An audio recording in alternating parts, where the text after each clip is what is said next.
Welcome to Heartbreaker, your love radio. The cold autumn breeze carried the muffled sound of falling leaves on the sidewalks of New York. Inside Michael Stone's luxurious apartment, however, the atmosphere was one of party and celebration. The space was decorated with balloons and a large banner that read "Happy First Birthday, Tommy." The room was filled with laughter, lively conversations, and the sweet smell of birthday cake. Michael, an imposing man with a confident smile that rarely left his face, moved among the guests, holding his son in one arm while greeting friends and family with the other. His partner, Emily, stood by the gift table, chatting cheerfully with a friend. Everything seemed perfect, a picture of a happy family. However, as the guests gathered around little Tommy to sing happy birthday, Michael's phone vibrated silently in the pocket of his blazer. He discreetly stepped away, thinking it was a late business call, and looked at the display showing "unknown number." With a brief hesitation, he answered. Michael Stone. The voice on the other end was distorted, perhaps by some voice modulator. "You don't know who I am, but I have information you need to know. Tommy is not your son, Michael. You are not his biological father." The air seemed to escape Michael's lungs. He stepped further away from the guests, his confident expression crumbling as he tried to process the words. "Who are you? How can you claim something like that?" His voice, normally firm and authoritative, trembled slightly. "It doesn't matter who I am. What matters is that you are living a lie. Get a DNA test. Find out for yourself." Without waiting for a response, the call ended, leaving a buzzing silence that seemed incredibly loud to Michael. For a moment he remained paralyzed, the phone still pressed against his ear. In the distance, he heard the muffled sound of "Happy Birthday" and the warm applause of his friends and family. With superhuman effort, he put away the phone, adjusted his expression, and returned to the party. As he cut the cake with Tommy in his arms, his smile was a perfect mask. However, his eyes, normally so lively and expressive, were distant and worried. The weight of the anonymous call pressed on his heart with the force of a clenched fist, and the uncertainty began to corrode the foundation of his perfect life. The tension in his shoulders was palpable, and although he tried to maintain his composure, his interactions were now marked by a tone of detachment. The celebration continued around him, but for Michael, the party was over. The silence of the night seemed deeper in Michael Stone's luxurious New York apartment. After the guests had left and the lights of the celebration had dimmed, the atmosphere that once pulsed with joy and laughter was now permeated by an almost palpable tension. Michael paced back and forth in the dark room, illuminated only by the faint city light coming through the large windows. Michael's mind was in turmoil. The words of the anonymous caller echoed in his head, each echo a blow against the wall of certainties he had built around his life. He paused for a moment, looking at the crib where Tommy slept peacefully, unaware of the adult world's storms. Michael then went to his office, a place where he usually felt in control of everything. He turned on the light and approached the desk, where a series of family photographs was displayed. He picked up one, a photo taken shortly after Tommy's birth, and examined his son's features. "Could it be possible?" he murmured to himself. "Am I missing what has always been there?" The photo showed Emily smiling tiredly, holding Tommy in her arms, and Michael beside her, beaming with pride. He tried to find resemblances, some sign that could reassure him, but doubt had already taken root, poisonous and disturbing. Michael continued to talk to himself, an internal and conflicted dialogue that led him to question not only Tommy's paternity but also the nature of his relationship with Emily. How well do I really know her? What if there are more lies I don't know about? He replayed past moments, looking for signs he might have overlooked, moments that now seemed suspicious in light of the recent revelations. Back in the living room, Michael sat on the couch, his hands covering his face, the weight of uncertainty bowing his shoulders. He knew he wouldn't be able to rest until he found answers. "I need to know. I need the truth," he decided, his voice just a whisper in the quiet of the night. He picked up his phone and started searching for information about DNA tests, a firm decision beginning to take shape in his mind. "I can't live in this uncertainty," he thought. "Tomorrow, I'll take the first step to discover the truth. For me, for Tommy, for everything I believed we had." And so, amid the shadows of doubt that lined the walls of his apartment, Michael spent the rest of the night planning how to confront the cruel uncertainty that threatened to shatter his life. With each passing second, his determination grew, forged by the pain of betrayal and the slim hope that perhaps, just perhaps, it was all a mistake. The morning in Manhattan was unusually clear, a cloudless blue sky framing the steel and glass skyscrapers. Michael Stone crossed the bustling streets, his mind as tumultuous as the traffic around him. He arrived at a modern building, its glass facade reflecting the morning sun. Taking a deep breath, he entered the genetics laboratory, a sterile environment that sharply contrasted with the chaos outside. The lab's interior was dominated by shades of white and gray, with high-tech equipment neatly arranged. The air conditioning carried a faint scent of disinfectant. A receptionist greeted him with a professional smile and guided him to a minimalist waiting room. A few minutes later, a geneticist named Dr. Lewis came to greet him. "Mr. Stone, we are ready to begin." "Please, come with me," said Dr. Lewis, a middle-aged man in an impeccably white lab coat. Michael followed the doctor to a small room where sample collection procedures were conducted. Feeling the gravity of the moment, he hesitated as he handed over the small tube containing Tommy's saliva. His fingers trembled slightly, revealing the tension he tried to hide under a facade of calm. "How does this work?" Michael asked, his voice betraying a hint of anxiety. Dr. Lewis explained the process in a technical and formal tone, detailing each step of the DNA test and how the samples would be compared. "We will extract the genetic profile from the provided samples and compare specific markers. The process is extremely precise." Michael listened, each word intensifying the reality of what he was about to face. "And how long does it take to get the results?" His question was laden with urgency. "Normally it takes a few days. Given the context you explained, we will prioritize your case. We hope to have answers for you by the end of this week," Dr. Lewis replied, noting something on his tablet. Michael nodded, thanking the doctor before leaving the room. As he walked back down the corridor, his heart pounded, each beat a reminder of the implications of that test. He knew that regardless of the result, the road ahead would be difficult. Back on the street, Michael looked up at the sky now covered by clouds that seemed to roll rapidly, as if foretelling a storm. He felt torn between the desire to know the truth and the fear of what that truth might be. But he knew there was no turning back, the step had been taken, and now he had to face whatever came, armed with the clarity he sought. Night had fallen over New York, cloaking the city in its dark mantle while the lights of skyscrapers dotted the horizon like distant stars. Inside Michael Stone's apartment, the tension was almost tangible, like a sustained note at the end of a tragic symphony. He sat in his office, the curtains drawn, his gaze fixed on the phone on the desk. The past few days had been a torment of waiting, each hour dragging by with the heavy burden of uncertainty. Now, the moment of truth was imminent. Michael jumped at the sound of the phone vibrating. It was a call from the lab. His heart raced as he answered. "Mr. Stone, this is Dr. Lewis. We have the results of the DNA test you requested." Michael swallowed hard, the doctor's voice sounding distant as if coming from another world. "And? What are they, doctor?" "There is a 0% probability that you are the biological father of the child," Dr. Lewis said, his voice maintaining a professionalism that contrasted with the devastation his words caused. For a moment, all Michael could hear was the buzzing in his ears, a sound that seemed to fill the entire space around him. "I understand. Thank you, doctor," he managed to say before hanging up the phone with trembling hands. The device barely touched the desk before Michael abruptly stood up, the shock of the doctor's words reverberating in every corner of his mind. He walked to the living room, each step heavier than the last. His eyes fell on a porcelain vase, a gift from his grandfather, which had always held a place of honor on the shelf. In a sudden, uncontrolled burst of emotion, he grabbed the vase and hurled it across the room. It shattered against the wall, pieces scattering across the floor. The act, though momentarily cathartic, left him feeling even more hollow and broken. As he stood amidst the remnants of the vase, Michael knew he had to confront Emily.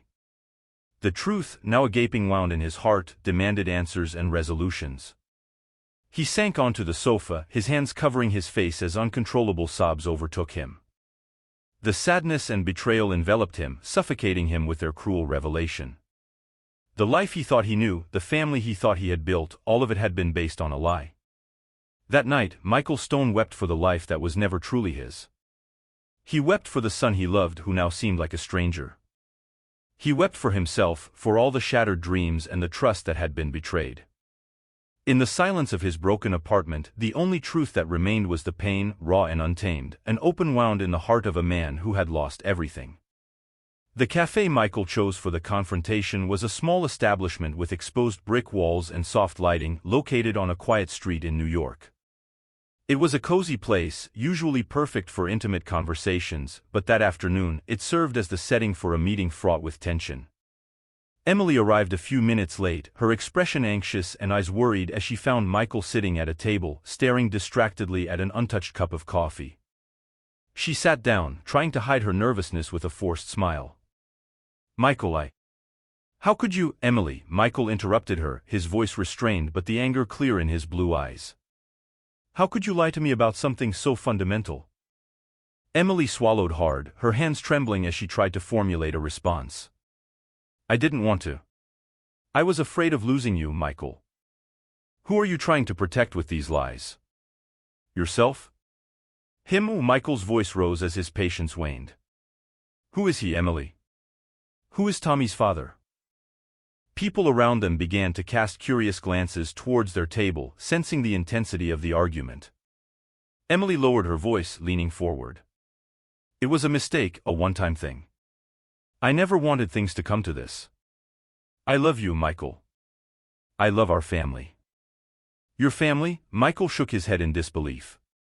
"You call this a family? Based on what? Secrets and betrayals?" Emily tried to hold Michael's hand, but he pulled it away quickly. "I needed this to be true, Michael. I was so afraid of losing everything we built together. You have to understand." "Understand?" Michael's voice was a mixture of fury and hurt. "What is there to understand, Emily? You betrayed me. You betrayed our family. How am I supposed to move past that?" Tears welled up in Emily's eyes as she struggled to find the words that might make him see her side. But Michael's heart was a fortress of pain and anger, and no words could breach its walls. He stood up abruptly, the chair scraping against the floor, and looked down at her with a mixture of sorrow and resolve. "I don't know if I can ever forgive you, Emily. I need time to think. Don't contact me until I reach out to you," he said, turning and walking out of the cafe, leaving Emily sitting alone with her guilt and regrets. As Michael walked away, the cool autumn air hit his face, a stark contrast to the turmoil within him. He knew the road ahead would be difficult, but he also knew that he needed to find his own way forward, even if it meant leaving the pieces of his shattered life behind. Emily watched the door through which Michael had left, feeling a mix of desperation and relief. It was the first time she had allowed herself to be completely vulnerable about the truth she had kept for so long. Now, with Michael gone from the cafe, her decision to follow him and tell him everything was immediate. She quickly paid the bill and left, finding Michael a few blocks away, standing under the awning of a building, staring into the distance. "Michael," she called, her voice trembling. He turned slowly, his eyes red and weary. "I need you to listen. I need you to understand what happened." Michael, with a resigned expression, nodded silently, giving her the space to speak. "It was almost 2 years ago," Emily began, her hands clasped together in an attempt to find some comfort. "You were on a business trip and I felt so lonely, so forgotten. It was just one night, Michael. One night that I deeply regret." The words seemed to cost her every ounce of strength she had. "He was an old friend from college and we met by chance. I didn't plan it, I didn't want it to happen. But it did. When I found out I was pregnant, I didn't know what to do." Michael listened, his face a mask of pain mixed with an attempt at understanding. The noisy street around them seemed to disappear, leaving only Emily's raw and painful confession. "I thought about telling you so many times," Emily continued, tears now streaming freely. "But I saw how happy you were, how much you loved Tommy from the very first moment you held him. I couldn't destroy that, Michael. I couldn't destroy you." Michael looked at her, his expression softening slightly, but the hurt still clear in his eyes. "You did destroy me, Emily. You destroyed everything by keeping this secret. How can I ever trust you again?" Emily took a step closer, her voice pleading. I know I don't deserve your forgiveness, but please believe that I never wanted to hurt you. I just didn't know what else to do. Michael sighed, running a hand through his hair. I need time, Emily. Time to process all of this. Maybe one day I can forgive you, but right now, I just don't know. Emily nodded, understanding the gravity of his words. I'll give you all the time you need, Michael. I just hope that someday you'll be able to see how much I love you and Tommy.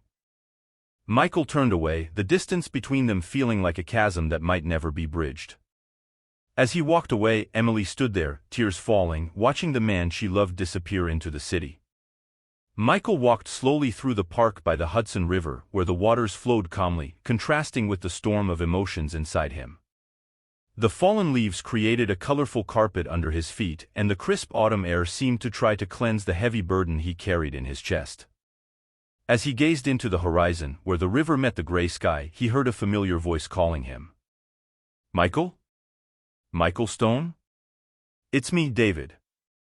David, an old friend from university, approached with a smile, but quickly noticed the seriousness on Michael's face. Are you all right, buddy? You look troubled.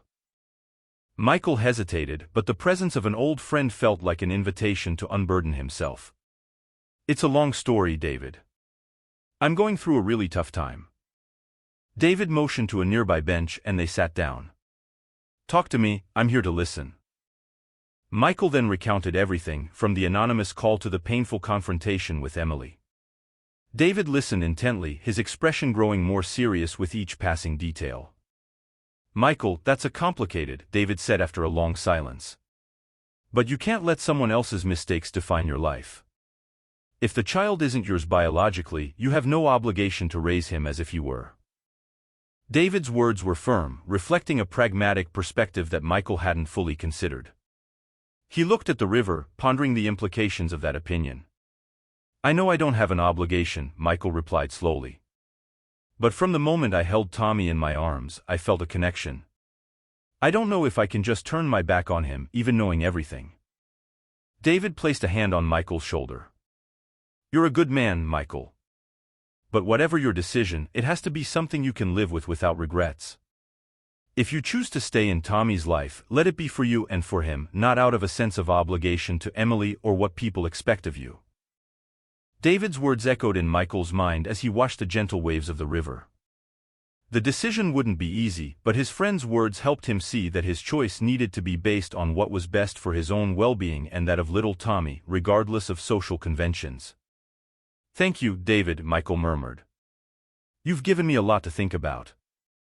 They stood up, exchanged a brotherly hug, and Michael continued his walk through the park, his shadow stretching long behind him as the sun began to set. The evening was somber when Michael returned to what he once called home, his heart heavy, already anticipating the confrontation that awaited him. Emily was there, as he knew she would be, her eyes anxious and her expression a mix of hope and fear. Upon seeing him enter, Emily quickly approached, her hands trembling. Michael, you're back. We need to talk about all this. We can find a way together, can't we? Michael stopped, keeping a safe distance. Emily, I've made my decision. This is the end for us. There's no path together after what happened. You can't do this, Emily's voice was laden with desperation. You can't just abandon Tommy. He knows you as his father, Michael. You don't have the right to destroy that. The conflict was reflected in every line of Michael's face, but his voice was firm. I have every right, Emily. The right to choose not to live in a lie. The right to walk away from a situation you created. The words were like blows to Emily, who stepped closer, tears beginning to form in her eyes. How can you be so cruel? Have you thought about how this will affect Tommy? He needs you. Michael's resolve wavered for a moment, but he steadied himself. It's because of Tommy that I need to do this right. He deserves honesty and stability, not a foundation built on lies. I'm sorry, Emily, but this is the best decision for both of us. I'll always care for Tommy, but I can't stay here, pretending everything is all right. Emily's shoulders slumped, and the tears she had been holding back finally flowed freely. Michael, I never wanted it to end like this. Neither did I, Michael said softly, turning away and walking out the door for the last time, the weight of his decision pressing down on him with each step. Emily covered her face with her hands, sobbing. Please don't do this. Don't abandon us. I know I made a mistake, but we can fix this. We can be a family again. Michael shook his head, the decision clear in his eyes. No, Emily. It's over. I wish you and Tommy the best, but without me. Turning away, he went upstairs, packed his bags, and headed for the door. When the door closed behind him, the sound echoed through the now silent apartment, marking the end of an era for Michael, Emily, and little Tommy. Emily, left behind, collapsed on the living room floor, crying for the uncertain future and the life she knew she was losing. Michael walked through the hotel lobby, his steps resonating with a firmness that reflected his inner resolve.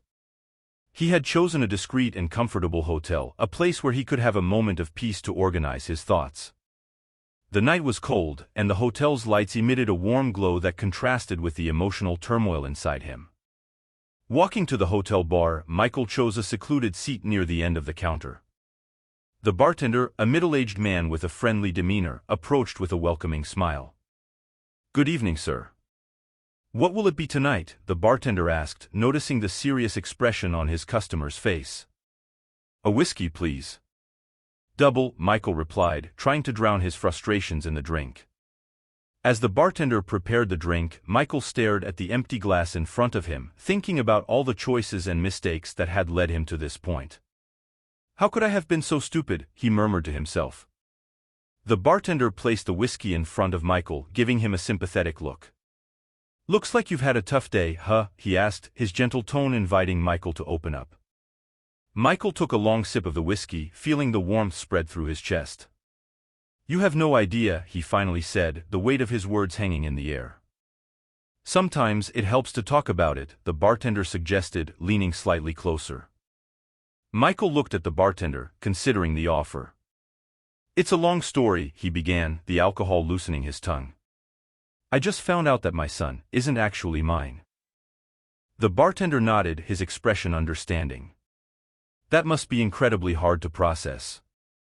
Do you know what you're going to do next?" Michael sighed, swirling the whiskey in his glass. "I don't know. I just know I can't stay in that situation. I need to figure out how to move forward." The bartender offered a reassuring smile. "Take it one step at a time. Sometimes, the hardest decisions lead to the best outcomes." Michael nodded, appreciating the bartender's words. "Thanks. I guess I needed to hear that."